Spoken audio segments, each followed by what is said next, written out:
13 அந்தோனியார் புதுமைகள். 1. குழந்தை இயேசு புனிதரின் கரங்களில் இறங்கி வந்து தவழ்ந்தது. 2. செல்வந்தனின் இதயத்தை பணப்பெட்டியில் இருந்து கண்டெடுத்த புதுமை. 3. புனிதரின் மறையுரைக்கு செவி கொடுத்த மீன்களின் புதுமை. 4. இறந்தவரை உயிர்த்தெழச் செய்து நீதிமன்றத்தில் சாட்சி செய்ய வைத்த புதுமை. 5.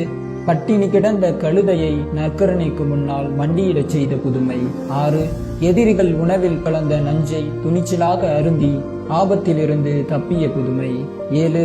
ஒரே நேரத்தில் இருவேறு தோற்றங்களில் தோன்றிய பைக் லொகேஷன் எனப்படும் புதுமை. 8. காணாமல் போன மறையுரை புத்தகத்தை மீட்ட புதுமை. 9. கொதிக்கும் நீரில் குதித்து விளையாடிய குழந்தையின் புதுமை. 10. சந்தேக கணவனை சரி செய்த புதுமை. 11. ஒப்புரவு அருள் சாதனத்தை மனதில் வாசிக்கும் ஆற்றல் பெற்ற புதுமை. 12. கோடாரியால் கால்களை வெட்டி கொண்ட